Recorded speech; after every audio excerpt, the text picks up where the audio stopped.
Podcast Fique Bem, por Cláudia Duarte e Gabi Moraes. Oferecimento Colégio Onis. Olá, bem-vindos ao Fique Bem, um oferecimento do Colégio Onis. Eu sou a Cláudia Duarte, jornalista, e junto com a Gabi Moraes, minha companheira de bancada, temos o objetivo de levar mais saúde e qualidade de vida para você. E hoje eu estou aqui com a principal autoridade de saúde aqui da nossa cidade, Fábio Lopes, secretário de Saúde de Santos, e doutor Alex Macedo, pneumologista. Sejam bem-vindos, muito obrigada pela presença. Obrigado, Cláudia, é uma grande satisfação poder participar. Gabi também, falar a respeito da saúde da nossa cidade, saúde em geral, um grande prazer poder estar com vocês. Eu agradeço também bastante, e fazer essa dupla com o Fábio aqui é muito legal. Muito bem. Fábio, a pasta de saúde, né, a gestão de saúde é uma das mais complicadas em todos os municípios, né? Mas a gente percebe que está tendo uma evolução bem bacana aqui em Santos, vários projetos. Qual que é a sua prioridade agora aqui na gestão da saúde de Santos? Saúde é sempre um desafio, né? A gente está falando de gerir um sistema que é universal. Todos nós que estamos aqui hoje temos direito a acessar o SUS. Então, sem dúvida alguma, é um desafio. O próprio período de pandemia deixou de maneira bastante evidente essa importância do Sistema Único de Saúde, que é um modelo que o Brasil exporta para outros lugares no mundo. Então, ou seja, é um grande desafio. Nós vivemos numa cidade polo não só do ponto de vista econômico, mas também do ponto de vista de saúde. Então, a gente tem uma responsabilidade regional quando fala a respeito de saúde. E a gente tem prioridades, sim, prioridades que vão, em primeiro lugar, com o cuidado com a saúde das pessoas. E aí eu passo rapidamente aqui por um reforço na atenção primária, por meio das nossas policlínicas, que também são uma responsabilidade que a gente tem, porque foi um conceito que Santos também exportou para o Brasil. Então, as nossas unidades básicas de saúde se chamam policlínicas, isso é muito marcante para nós na cidade, na região. Então, a gente precisa investir em atenção primária para melhorar a qualidade de vida das pessoas e também, como efeito colateral, não prioritário, que o primeiro prioritário é a vida das pessoas, a qualidade de vida, mas também um elemento importante para você diminuir o custeio, conseguir gastar melhor. Quando você previne e investe na atenção primária, você tem uma ação mais positiva em relação a esse custeio. Temos como prioridade também na gestão da saúde o investimento em infraestrutura, a construção de novos equipamentos na saúde, e um grande desafio, e acho que o doutor Alex pode com muito mais propriedade falar como um gestor na Santa Casa de Misericórdia de Santos, que é um hospital fundamental quando a gente fala a respeito de SUS, quando a gente fala de atendimento regional, que é o desafio de nós ampliarmos o número de leitos na região. Então eu falei de algumas ações que eu creio como um investimento em relação à atenção primária, a necessidade de investimento em estrutura, mas também hoje o desafio, o nosso grande gargalo é aumentar o número de leitos. A gente não tem o número de leitos estabelecido, preconizado pelo Ministério da Saúde, pela Organização Mundial de Saúde. Então a gente precisa também, num esforço conjunto, regional, aumentar o número de leitos na nossa região. Muito bem. Doutor Alex, falando em desafio, nós estamos agora na época mais desafiadora para o sistema respiratório, né? Sem dúvida. É uma época muito complicada. Nós temos aqui na cidade de Santos uma característica. O nosso outono, a gente chama de outono, inverno, mas principalmente outono, ele caracteriza por ter no mesmo dia duas umidades relativas do ar diferentes, duas temperaturas diferentes. Não é incomum se acordar de manhã estar frio e úmido, as janelas úmidas com orvalho, meio-dia 28 graus quente, um calor seco, final da tarde começa a cair a temperatura e de noite novamente úmido, orvalho nas janelas.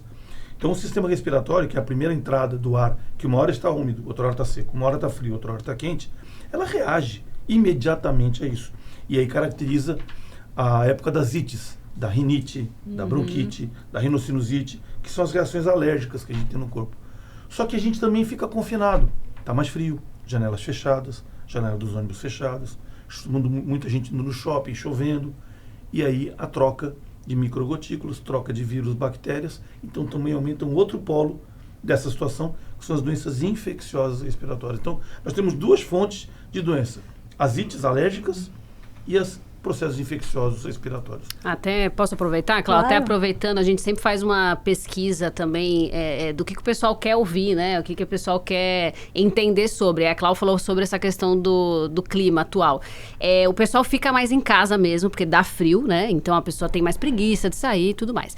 E foi levantado até assim, quais são as formas de se proteger dentro de casa, já que está tendo todo esse movimento? Quais são as dicas que você poderia dar para quem quer, de fato, continuar em casa, no quentinho, mas protegido ao mesmo tempo?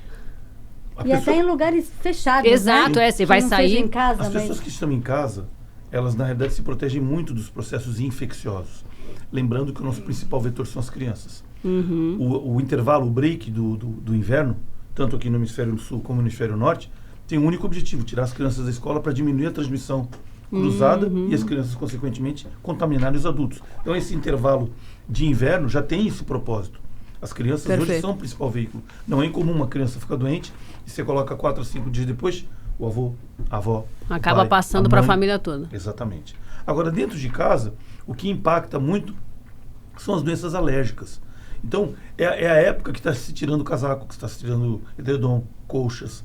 Então, a primeira dica é abrir a casa para que fique ventilada nos momentos que dá para abrir. Tem momentos que está chovendo, frio, não tem como. Mas no momento que a temperatura ficou amena e você pode abrir, abra a casa para ventilar.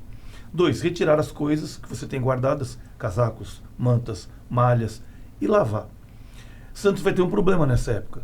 Todo mundo que sabe que quem mora em apartamento não consegue secar uma roupa. Então, uma dica que a gente pode dar para limpar, tirar mofo, tirar ácaro dessas roupas e cobertores, pegar um cobertor, por exemplo, pendurar no local onde vai secar, pega 1 litro de água, um copo de vinagre de maçã, vinagre de álcool, dilui, pega uma esponja das mais macias, esponja de banho, ou a parte mais clarinha, mais fofa, molinha, de uma esponja de louça limpa, nova, não usada, molha e vai esfregando faz como se fosse uma lavagem a seco dos 2 lados e pendura. Seca mais rápido e você consegue com ácido acético matar. Dica boa essa. Legal, mofo. hein? Se a pessoa tem uma área que ela pode secar ao sol, é melhor. Que o sol próprio, o raio UVB, apesar de não ter uma incidência muito grande, já mata essas pessoas, esses fungos e bactérias. Todo mundo aqui, todo mundo em casa tem uma hora que abre o armário e tá lá aquele casaco preto, branco, com um monte de coisa branca. Sapato que vai tirar, mofo à vontade. Dicas práticas, por exemplo, giz. Giz de lousa, mas aquela lousa antiga, aquela lousa preta, lousa verde. A verde, é. E o giz que faz pó. Que ninguém alérgico gosta, mas ele tem substâncias que eliminam o mofo. Quebrar uns 4 giz num filozinho, faz um laço, espalha nos sapatos, espalha dentro de roupa. Outra coisa, muitos veem uns dispositivos que vêm de supermercado, mercearias, que você tira um lacre, ele tem um conteúdo branco embaixo, ele puxa a umidade. Esse é um dispositivo. Esse é legal. Vamos para um dispositivo mais barato? Pega um tipo de invólucro, ou de pote, fura a tampa, um pote de 20 por 20 com 20 de altura, fura a tampa, compra em loja de material de construção cal virgem. Cal virgem é muito barato, um saco grande, pega com uma colher, coloca nesse pote 1/3 de cal virgem, o resto de ar, tampa e coloca dentro do armário. Você vai tirar depois de uma semana, tá cheio d'água. Caramba. Você limpa, seca, monta de novo, coloca de novo. É uma alternativa bem mais barata. É, porque vai embora muito rápido, né? Esse que se compra no supermercado. Então, se você colocar quarto do casal, quarto de uma filha, já foi o dinheiro. É muito caro. O saco de cal virgem é bem mais barato. Então, são medidas do dia a dia que você consegue diminuir o ácaro, diminuir o mofo e tentar tirar a poeira que ficou acumulada realmente. Dentro de casa, essa é a melhor conduta. E lembrar, se eu tenho alguém doente, essa é a pessoa que tem que usar máscara. O segundo ponto, nós usamos muito durante a pandemia o álcool gel e esquecemos dele. O nosso maior veículo de contágio é esse. Eu, na distância da Cláudia, dificilmente uma gotícula minha de saliva alcança ela, mas alcança a mesa. Aí ela coloca a mão na mesa, se contamina, coça o olho e transmite. Perfeito. E a pandemia mostrou isso claramente pra gente. E o ato da máscara em quem está doente e da limpeza do álcool gel para quase todo mundo nessa época diminui de sobremaneira a transmissão. Vamos numa campanha, Cláudio, a volta do álcool gel. Sim, sem dúvida nenhuma. Essas dicas do Cal, algumas sim, outras não. Já anotou, é isso aí. Um ponto que eu queria complementar aqui, que eu vejo importante indo ao encontro dessa atenção que a gente tem desenvolvido em relação à prevenção e à atenção primária da cidade, é a gente reforçar as nossas metas de vacinação. Eu ia perguntar sobre isso agora. Vacinação da gripe. Ainda era a minha pergunta, inclusive, ainda está tendo resistência? Porque a vacina da gripe previne as complicações, né, da pneumonia também. Nós tivemos um momento crítico em relação à vacinação. Eu entendo que nós superamos esse momento. Acho que a sociedade aqui na nossa cidade tem refletido e tem nos trazido respostas importantes. De maneira geral, nós temos atingido as metas de vacinação de todas as vacinas estabelecidas pelo Ministério da Saúde. Eu faço aqui 2 ressalvas, aproveitando a oportunidade. A primeira delas em relação à gripe. O Ministério pontuou uma meta bastante arrojada para a cidade, 270 mil pessoas. A gente está falando de vacinar mais da metade da população da cidade. Nós começamos uma campanha há cerca de 2, 3 meses atrás. Nós tivemos uma resposta muito positiva. A gente já vacinou mais de 100 mil pessoas. Legal. Nós estamos agora a apenas 16 mil pessoas de atingir o número de vacinas contra a gripe do ano passado inteiro. Então também é um indicativo. As nossas curvas em relação à vacinação, elas estão apontando de forma crescente. Então eu faço questão de fazer esse destaque, mas é importante que as pessoas que não se vacinaram, lembrando que ela está aberta para todos os públicos, o Ministério abriu para todos os públicos, nós precisamos que elas procurem uma das 35 unidades básicas de saúde para poder receber a vacinação. E uma vacina que nos preocupa, que não tem uma relação com as doenças respiratórias, mas em relação ao enfrentamento que a gente faz das arboviroses, a dengue em especial, a gente tem apenas 21% do público-alvo vacinado, que são crianças e adolescentes de 10 a 14 anos. 2 doses da vacina, uma primeira dose, 90 dias depois uma segunda dose. E apenas 21% desse público-alvo foi efetivamente vacinado, compareceu nas 2 doses. Então é um número que nos preocupa, porque a gente tem mais de 3 mil casos de dengue esse ano na cidade. Esse ano foi pesado, né? E o prefeito Rogério Santos veio aqui no meu podcast em fevereiro e ele já tinha anunciado que esse ano ia circular um vírus diferente, já tinha avisado para as pessoas realmente cuidarem dos focos, né? Porque ia vir mesmo. A gente tinha uma preocupação muito grande no começo do ano. Nós temos uma campanha de enfrentamento às arboviroses que foi lançada em março pelo prefeito. Nós já atingimos nesse mês o mesmo número de mutirões que foram realizados nos bairros do ano passado inteiro. Então, ou seja, a gente praticamente dobrou o número de mutirões, as ações, a gente reforçou as ações de fiscalização, utilizando drone, fizemos um canal específico de denúncias através da ouvidoria, para que a sociedade possa apontar ali o imóvel que está com uma suspeita de uma água parada, uma piscina abandonada, uma obra parada, que é um possível criadouro desse mosquito. Então, ou seja, a gente reforçou as ações, mas a gente precisa. O Ministério da Saúde, ele adverte que se cada um de nós separarmos 10 minutos por semana para fazer uma vistoria nas nossas casas, a gente consegue erradicar por completo os focos do mosquito. Então a gente precisa de mãos dadas, sociedade e poder público, cada um fazendo a sua parte, avançar em relação a isso. E a vacinação é um elemento fundamental, né? Quem tem de 10 a 14 anos tem responsável, tem pai, tem mãe, tem avó. Então, ou seja, trabalhar muito com a conscientização destes responsáveis por essas vidas. Perfeito. É interessante que as pessoas às vezes culpam as autoridades, mas a dengue é um problema que é de cada um de nós. Eu moro num andar bem alto e eu vejo de cima quanta água parada tem nas calhas, em piscinas. Então é um comprometimento realmente individual, né? Eu só queria aproveitar e reforçar novamente a gripe. Nós tínhamos que passar do limite.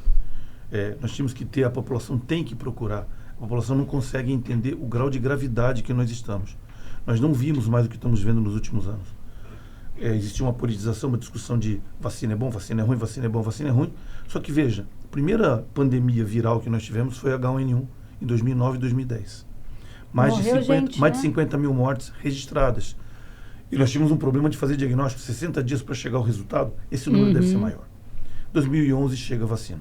Inicialmente duplo, depois triplo, 3 vírus separados. 2012 nós tivemos 2 mil mortes. E dali para frente a gente não via mais doente internando em UTI com quadros de pneumonia viral. Nos últimos 3 anos nós estamos vendo. Hoje eu tenho 5 pacientes internados com síndrome respiratória aguda grave em UTI no tubo e no respirador. O Ministério da Saúde soltou até o final de maio, junho ainda não soltou, 39.900, quase 40 mil casos de síndrome respiratória aguda grave. Lembrando que essa síndrome respiratória aguda grave, o doente está dentro de uma terapia intensiva, está entubado, com 70% de chance de morte. E às vezes não tem nenhuma doença, às vezes não tem nenhuma doença de base, né? Não, dos 5 que eu tenho, 2 são esses cuidados. 2 não tem absolutamente nada. Nada que justifique. A gente sabe que tem as curvas de maior mortalidade, o obeso, o idoso, quem tem portador de doenças crônicas é a criança abaixo de 2 anos, mas todos eles estão em risco. Então, assim, e o ato da vacina não vai diminuir, ou diminui pouco, a chance de você ter a doença. mas diminui muito a chance de você ter a forma grave. As infecções virais, influenza A, B, H1N1, H3N2, vírus social respiratório, eles podem causar um resfriado simples. 2 dias de dor no corpo, febre, melhorou. Ou uma gripe, uma infecção respiratória alta, mas... Que é o que falam para não tomar, né? Que vou ficar derrubado depois de tomar vacina. Não, isso não... Delegar não existe. Que esses quadros não vão diminuir, mas vai diminuir a pneumonia viral, que é a Perfeito, forma mais perfeito. grave da agressão. Então, isso tem que o preventivo, ser de fato. massificado de uma E a maneira... pneumonia viral nenhum antibiótico resolve. Não, né? mas é antiviral. A gente sabe que 46% tem bactéria junto, então você dá um antibiótico, mas o quadro viral você não tem o que fazer. Agora, doutor Alex, eu sei que isso é uma coisa bem suave, né, perto da vacina, porque o ideal é tomar a vacina, mas o hábito de você colocar no nariz, lavar o nariz com essas soluções salinizadas, ajuda? Vamos colocar que tem um limite tênue. Quando você produz secreção no teu nariz, ela tem uma função. Se você não está gripado, se você não tem um quadro alérgico, se você não tem um quadro respiratório agudo, a secreção que você produz, ela tem uma quantidade de anticorpos, na forma de um anticorpo chamado IgA, que já te protege e tem células de defesa. Então a secreção ela não está ali à toa.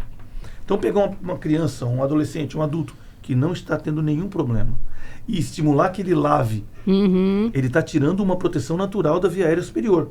Então isso é um problema. Então eu estou errando, porque eu coloco o Salcep... Deve ter uma frequência ideal, né? Rinossoro na minha filha, desde que ela nasceu todo dia. Conhecendo a sua filha e conhecendo você, ela tem rinite alérgica. Então ela vai ter, nessa época do ano, uma natural produção aumentada, que aí sim está justificado uma limpeza mecânica e às vezes, dependendo do quadro, alguma droga realmente tópica para controlar uma rinite alérgica. Mas hoje se insistiu tanto nessa lavagem que começou lá com aquele bulizinho e depois vem que isso meio que banalizou num ponto que eu tenho que ter um fiel da meada. Por um lado, eu não posso abusar de pessoas que não têm nenhum problema de via aérea superior, que eu posso estar diminuindo o padrão de defesas.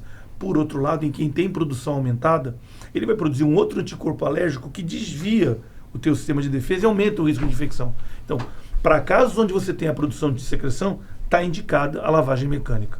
E é uma lavagem mecânica natural, por gravidade, onde o soro passa e vai limpando naturalmente. Alguns usam as bombas de lavagem com uma pressão muito mais alta, até machuca às vezes. Eu também acho. Tem que ter um cuidado, mas assim, elas são positivas quando bem indicadas. Precisa ter esse sinal que seria essa secreção. Sem Então, porque eu dúvida conheço nenhuma. muita gente mesmo que não tem nada e faz para não ter. Não, já tô fazendo eu aqui. uso como se fosse uma higiene, como escovar os dentes. Eu uso... Mas por causa da tua filha que tem rinite alérgica, está indicado principalmente nessa época do ano. Ou em situações em que ela se expõe. Mesmo dezembro, janeiro. Perfeito. Vou viajar para um local, está tudo fechado, tem pó. Vai atacar o nariz. Sim. E aí a limpeza mecânica ajuda Vai muito. para uma festa cheia de gente. Muita fumaça, passa fechado. antes. Isso ajuda sim. Legal. Até complementando, Fábio, você comentou que uma das prioridades é a parte dos equipamentos, né? A gente está vendo muito município divulgando e atuando nessa parte de inovação e tecnologia dos equipamentos. O que a cidade de Santos tem em relação a isso hoje, ou perspectivas, ou coisas que já estão em andamento para compartilhar com o pessoal? Eu entendo que o principal mecanismo que a gente vai oferecer para a sociedade para poder otimizar esse atendimento, combater um dos nossos principais problemas na atenção primária, que é o absenteísmo. A gente tem praticamente 1/3 das pessoas que marcam consulta e não vão, são encaminhadas para exames e não vão, e é um número que se reflete também na saúde suplementar, ou seja, é um desafio geral do sistema de saúde. A gente precisa trazer tecnologia para isso. Eu tenho que ter responsabilidade, é claro, como gestor. A gente tem 26% da população de Santos com mais de 60 anos. Muitos que não têm acesso a uma ferramenta digital. Nós temos pessoas que estão presentes ali no grupo da família, no WhatsApp, são ativos, mas não conseguem entrar no e-mail, não conseguem acessar um portal. Então, ou seja, a gente precisa ser sensível a isso na questão tecnológica. Mas uma ação que nós faremos, e eu espero ainda esse ano fazer esse anúncio, é ressignificar o sistema de agendamento. Hoje a gente tem basicamente o agendamento de consultas feito através de um 0800.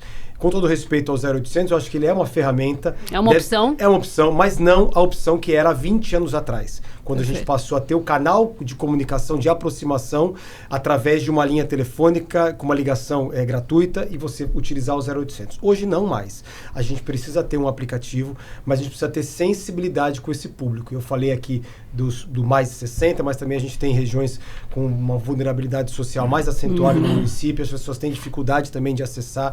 Então a gente tem feito estudos, é um estudo geral no governo, para desenvolver um aplicativo que não só seja uma ferramenta mais ágil para para poder fazer a consulta, que tem ali um mecanismo de lembrar a pessoa de que ela tem uma consulta, ou seja, uma prestação de serviço, uma troca, legal, que não seja algo robotizado, como muitas vezes a gente se depara com um canal de comunicação não humanizado. com o banco. O que a gente precisa é ter um acolhimento para essas pessoas e oferecer as várias possibilidades. Em casos excepcionais, a gente tem um serviço, por exemplo, de acompanhamento das pessoas que estão acamadas na cidade. A gente tem que ter um acolhimento específico em relação a isso, uma forma de comunicar com esses de uma forma diferente. Da mesma forma, acho que o 0800 como uma opção, ele é válido, mas a gente precisa ter uma forma mais eficaz para que a gente possa aí trazer tecnologia e com isso a gente conseguir melhorar. Volto a falar, não só o custeio, porque quando você fala de absenteísmo, a gente está falando de custear. O médico está lá, os profissionais estão lá, os equipamentos estão lá e as pessoas não comparecem. Mas a gente conseguir, em primeiro lugar, cuidar melhor das pessoas, porque o maior prejudicado quando existe a falta, quando existe esse patamar de absenteísmo é o paciente. Então, ou seja, a gente precisa incentivar que as pessoas cuidem da sua saúde e, por consequência, a gente vai ter também uma melhor organização do custeio, do emprego dos recursos públicos na saúde. Perfeito. Doutor Alex, sobre as infecções bacterianas, está havendo uma resistência aos antibióticos. As pessoas estão tomando antibiótico de maneira aleatória, se automedicando, não completando os dias de uso, ou mesmo usando a quantidade errada, né? Essas infecções que estão ficando mais fortes, pode ser em função disso, né? Desse abuso, dessa automedicação? Você citou vários mecanismos nos quais isso acontece.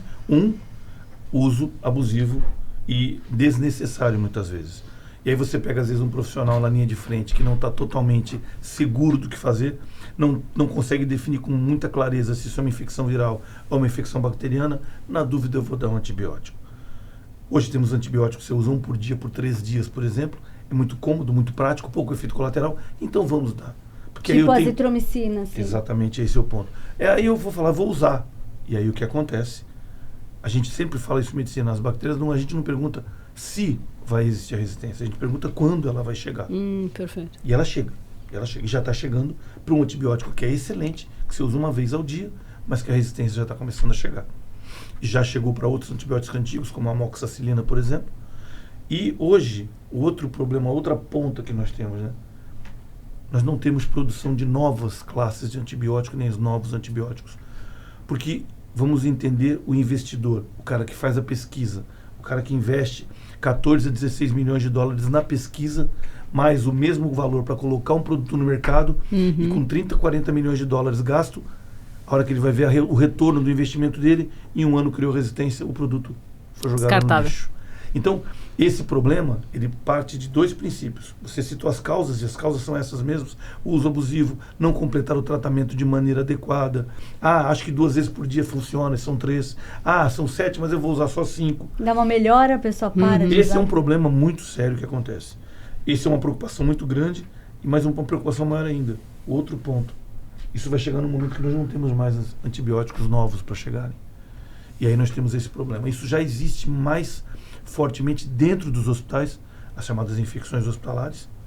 A gente tenta manter um controle máximo. Se lavar a mão, se higienizar a mão é uma preocupação para a vida dentro do hospital, é uma obrigação. E a gente faz isso e audita isso o tempo todo, e você vê que você dá o treinamento, a aderência é muito alta, 3 meses depois você faz auditar o dia de novo no processo, cai de novo e você insiste de novo. Porque é o mesmo mecanismo, só que eu estou trabalhando aqui com bichinhos pequenos e lá com verdadeiros dragões. Então, a minha diferença é essa, o grau de agressividade do mesmo bichinho em momentos e situações de exposição diferentes. Mas o medo maior hoje da comunidade é que não existe, nem em pesquisa clínica, nenhum novo antibiótico ou classe nova de antibiótico, seja para infecções mais graves hospitalares, seja para infecções domiciliares. A gente conseguiu guardar algumas drogas que agora estão indo mais para o mercado, então nós temos um horizonte ainda de uns 10, 15 anos de uma certa tranquilidade. Mas muitos antigos eles estão indo e não vão voltar, e a gente tem pouca coisa nova acontecendo. Os próximos 10 a 15 anos nós temos uma cobertura, mas nós temos muito medo depois desses 15 anos. O que nós teremos de resistência e de antibióticos novos. Ok. Fábio, a gente teve em janeiro agora a Policlínica da Vila Gilda, né, inaugurada, Clínica do Autista da Zona Noroeste, eu acho que são marcos importantíssimos para a nossa região, né? Sem dúvida alguma. Quando eu mencionei aqui no início do nosso bate-papo sobre o investimento em infraestrutura, né, ele é um elemento importante. Então, em primeiro lugar, o prefeito Rogério Santos tem um plano de governo registrado, que foi apresentado à sociedade no momento eleitoral, e ele precisa ser cumprido. E ele passa aí por alguns compromissos. A Vila Gilda era um compromisso já anterior do prefeito, e ela foi entregue nos primeiros dias do mês de janeiro, um equipamento super importante na atenção primária para uma comunidade vulnerável do ponto de vista social, e ele tem feito a diferença na vida das pessoas através da estratégia de saúde da família, acompanhamento de médicos, de agentes comunitários de saúde, uma equipe ali multi para poder acompanhar essa comunidade e desonerar também outras unidades que eram sobrecarregadas por isso. A gente precisa avançar. Então, o prefeito anunciou uma construção de uma nova clínica escola do autista. Nós já temos uma primeira unidade que funciona aqui em Santos de maneira assim, exemplar desde 2020, ali no bairro do Marapé. E a gente vai inaugurar em breve, na zona noroeste da cidade, uma nova unidade com capacidade para 600 atendimentos. Nós temos 200 no Marapé, então, ou seja, é triplicar. Hoje é uma das nossas principais filas de espera por atendimento. Então, ou seja, a gente precisa dar essa resposta para a sociedade. Da mesma forma, novas policlínicas, nós temos um crescimento aí notório no bairro do Marapé, do ponto de vista populacional. A gente precisa de uma segunda unidade no bairro do Marapé. A gente está construindo uma nova unidade básica na Vila Progresso. Então, são ações importantes para reforçar. E acredito que um dos principais investimentos do governo vai ser a entrega de um novo hospital infantil na Zona Noroeste também, com capacidade para 30 leitos. Falei no início a respeito do gargalo que a gente vive hoje de leitos. O doutor Alex sabe aquilo que está passando ali na Santa Casa e tem uma visão regional em relação aos leitos de UTI pediátrica. Nós vamos ter um hospital lá com 30 leitos.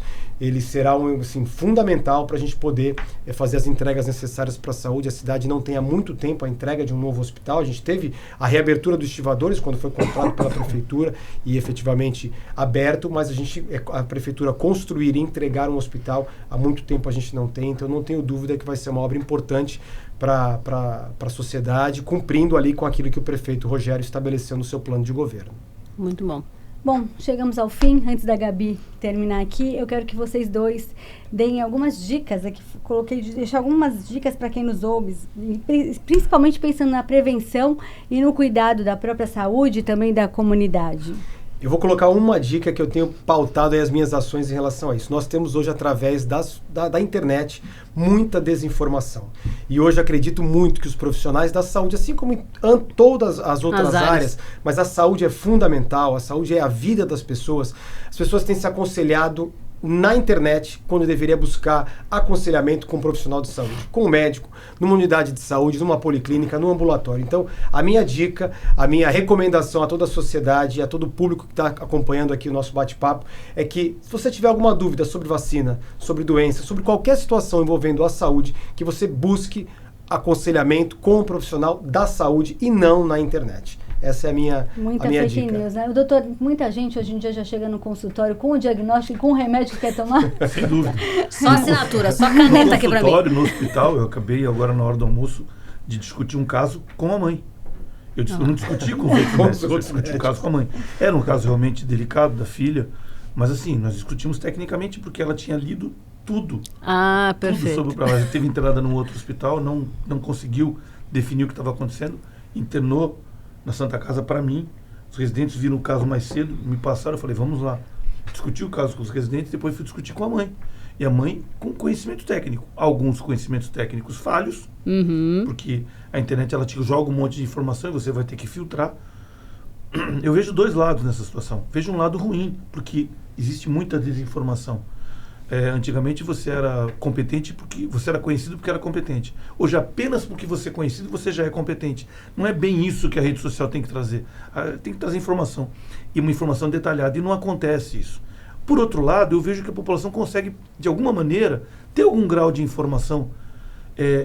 Mas é importante ela filtrar depois isso com um profissional de saúde. Do ponto de vista de doença respiratória, eu queria lembrar que quem tem doença respiratória crônica, enfisema, rinite, asma, se trate bem, principalmente nesse momento. Se usa o seu spray nasal, usar o spray nasal. Se usar a sua medicação inalatória, use sua medicação inalatória.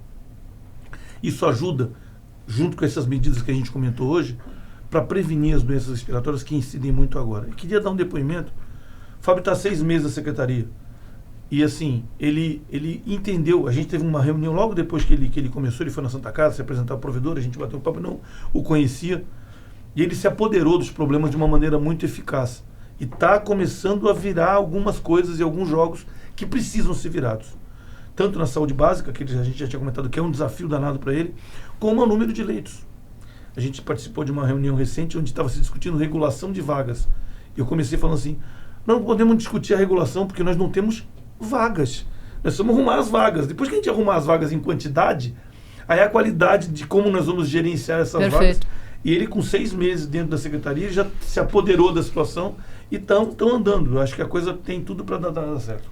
Fábio, uma última abordagem aqui. Você é advogado, né, por formação. Você se imaginou secretário da Saúde de Santos algum dia na sua vida? Eu não imaginei, não estava na rota ali do planejamento ser o secretário de saúde neste momento. Eu tenho uma experiência, sou advogado, mas tenho uma atuação na área do direito da saúde. Eu fui diretor regional do IANSP, aqui na Baixada Santista, que é uma autarquia do governo do Estado de São Paulo, responsável pela saúde do servidor público estadual. Então tenho uma experiência na saúde. Quando o prefeito fez o convite, foi para trazer esses mecanismos de gestão, montar um time importante com pessoas da área da saúde para a gente conseguir juntos fazer as melhores entregas.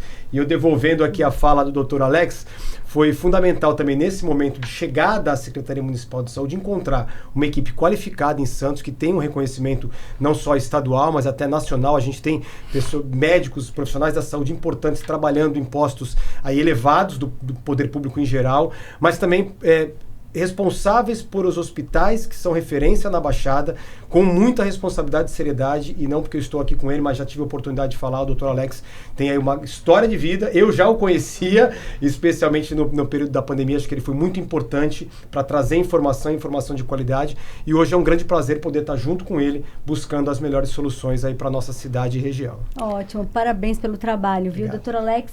Obrigada por ter vindo, parabéns também, já sou sua admiradora aí há muitos anos. Trabalho Obrigado, exemplar. E esse é o Fique Bem, é o nosso podcast, né? Como o Dr. Alex falou, informação validada, de qualidade. Então fica o convite, todo domingo nós temos episódios novos no nosso canal do YouTube. Aproveita para se inscrever. Espero que você tenha tomado nota de todas essas dicas, né, Cláudio? Foram várias dicas relevantes. Deixa nos comentários também se você tem alguma dúvida, que depois a gente joga no colo deles, que eu tenho certeza que teremos resposta. Com certeza. Muito obrigada e acompanha a Obrigado. gente. Muito obrigada, até a próxima. Podcast Fique Bem, por Cláudia Duarte e Gabi Moraes. Oferecimento Colégio Onis.